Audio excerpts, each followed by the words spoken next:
Okay, this should be number 9 if I keep the same numbers. And I got cut off yesterday or the day before when I was doing the battery setting because Roger called me, and obviously you have to put your phone on Do Not Disturb or incoming phone calls and things will stop the recording. So I've done that now, and so I'm going to go back. I'll probably be repeating something I said yesterday, but at any rate, we're still in the left column of the settings app, and there's a lot more to cover there. But here, the next one was battery, and if you click that, what you're going to get is whether I've turned it on so that you can see the battery remaining as a percentage, and it will be showing right up here in the top. Battery information will be available after using the iPad for a few minutes, so it doesn't come up immediately. This tells you the time since your last full charge, how much usage you had, and how much standby there was if you're interested in that. Now, privacy is for a lot of different things. So the first one I have set is location services, and I have that on in general. But then you can say which of these things you want to be able to know where you are.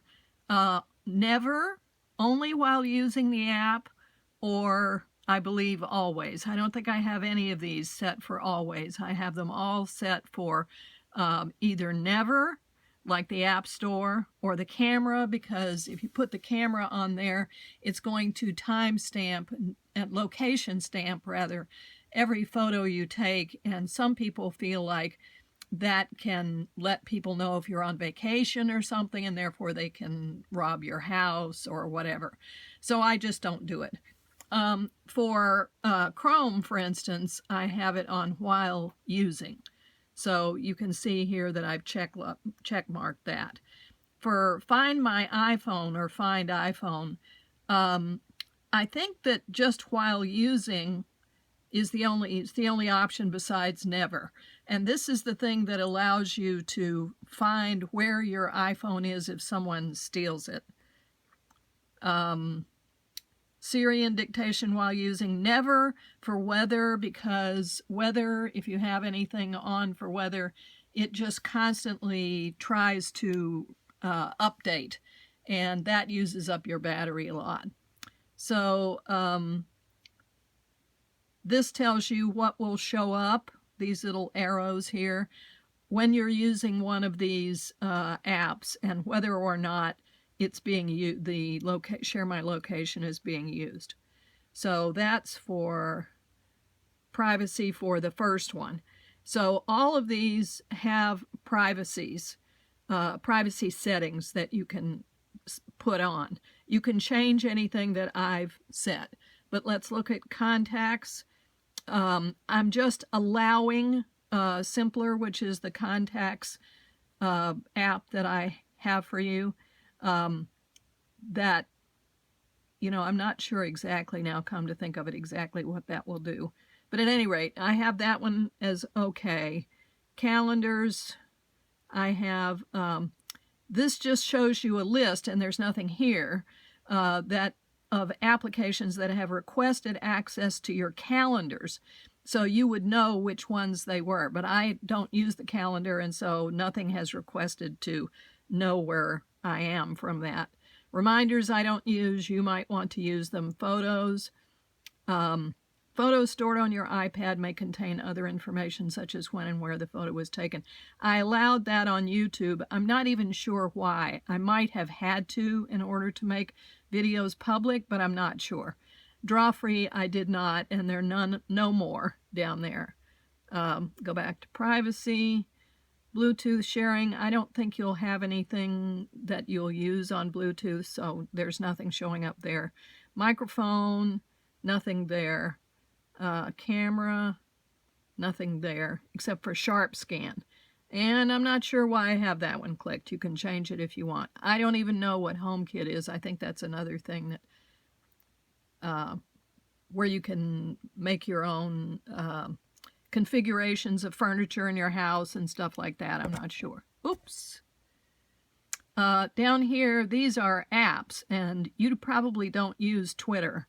And SharpScan, for some reason, is here, and I don't even know why, but is turned off here. Now, Facebook you do use, and I have allowed Facebook to know my location. And again, some of these I might have set because you can't use certain features without that, but again, you can change any of these things that you want. But then if you have things that don't work the way that they should work, one of the things that you'll always want to do is go back and look at your settings and in various places and see whether you have disallowed something, which might not allow it to work. So diagnostics and usage down here. This is whether you want to send Apple information about stuff that you do. I just say don't send. You could send it to them if you trust them entirely and if you think it won't use up battery or whatever, but I don't. This one, diagnostics and usage, I don't even understand this, but somebody who's really into computers would understand that. So now from privacy, the next group is iCloud and iTunes and App Store.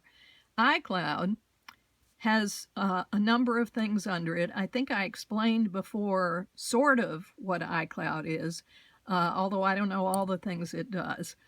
You get a certain amount of storage for free, and if you want more than that, you can pay for it by doing this. I actually have paid for more storage, like $10 a year or something, because I had so many photos and stuff on my loads of stuff that I didn't want it to be a problem not being able to put those things on iCloud as well as on the phone, which is has its own storage situation and how much you have, I think. So let's go back. So then you have iCloud Drive. That's like Google Drive or one of these other things, and you can use that if you want, but I don't have you set up for using it. This will just, you also have to have a certain operating system, and I don't think it costs anything. I think it's free for a certain amount. The next one is photos, and I have that on so that certain things are able to be used. The iCloud photo library is able to be used, and here I selected download and keep originals rather than optimize, because optimize will make a lot of your photos smaller, and you may not want that. Just across the board it will do that, and you might want to keep the full resolution of some things or delete them rather than that. You can read a little bit more about what these things are underneath them. I didn't have you upload to my photo stream because that has mostly to do with sharing information, photos, whatever, between your various Apple devices. And you only have one Apple device. It's this one. So you probably won't use that. However, I did allow PhotoCloud sharing, which allows you to share albums and stuff with other people who have Apple devices, and you might eventually figure out how to use that and do it with some of the kids or something like that. So that's all about iCloud right here, although you'll find other places where iCloud is mentioned, and it's hard to remember which one does what, so you might just have to look around. So this iTunes and App Store, this is your Apple ID. If you want to change it, you would click this. This says which things will automatically download. So for instance, apps will automatically download if you choose to buy them, which is either free or you pay money in the App Store. So that's a good thing to just let them go ahead and download. The same is true for music. If you ever buy music, it will automatically download. Updates will automatically download. You pretty much need that one. I didn't check books, and that's because you can buy some books, or some of them you can get free. either from the Kindle app or from the native app, which is this one, looks like this, iBooks. And but they won't be downloaded onto your actual device, I don't think, unless you're ready to read them. So that way they're not taking up a lot of space on your device, which is good. That way you can just sort of do it any way you want, and they won't all automatically download. So that's those two. Now, to go to the other things, this is mail, contacts, and calendars. I need to watch the time here. Okay. So for iCloud, see, again, you have all this stuff for iCloud, which I think is the same as what you would see if you clicked on one of the other ones, something we've already gone through. But if not, you can see, yes, I'm sure we just went through this because I remember describing this. Okay, so go back to fetch new data. I have that on push, meaning that the options are fetch, which means whenever you want it, you'll have to do it intentionally, or push, which means that they're automatically sent to you. And this for fetching or pushing, I guess, I don't know, this is confusing. You can say how often you want it to go get the data, which again takes up battery life. Or I have manually down here, meaning that you can do it manually when you want to. Notes, that's something that's new to me. It's a native app, and it used to not do very much except you could just sort of type in it and take notes. Now it does all kinds of other things, and actually it's quite interesting, and you can even doodle or draw in it and include those as one of your notes. You can also dictate to it and get photos and put them there, do all kinds of things. So choose which account Siri uses. That doesn't seem to make sense. New notes start with the body rather than starting with the subject line. Using an on-pad allows you to store notes on this device. Your other notes won't be affected. Okay, I don't understand that. It seems to be green, but it's also grayed out, so I don't know what that means. I have never used reminders, so you would have to fix those if you use them. These are probably just the factory default listings, settings. For messages, this is, I didn't explain about these before, and just quickly I'll say that these are your text messages, but if they're green colored with the little text cloud in them, then that means they're going, or maybe I'm confused about that they're blue, I think, means that they're going between two Apple devices, and they won't actually go the regular way, and they wouldn't count against your data if you were if you didn't already have lots of data, which you do for text messages. But it's a little faster, and there are other things you can do like FaceTime between two Apple devices.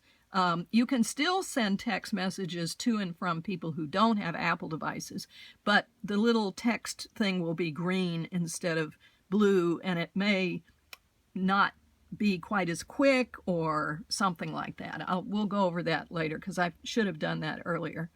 So here it just says which things you will allow, and iMessage is what they call the between Apple to Apple devices.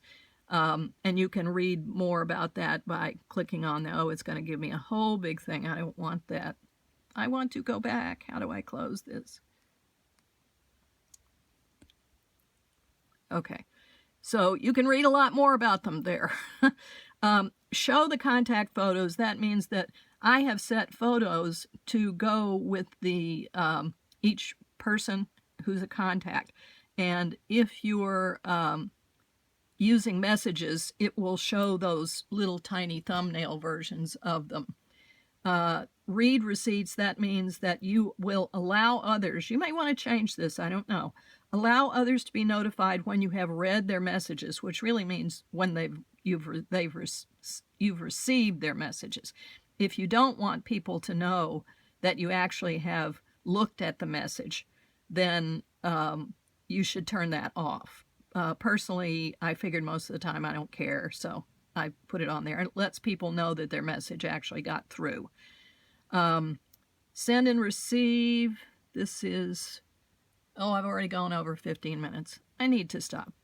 Not that it probably makes any difference. Stop.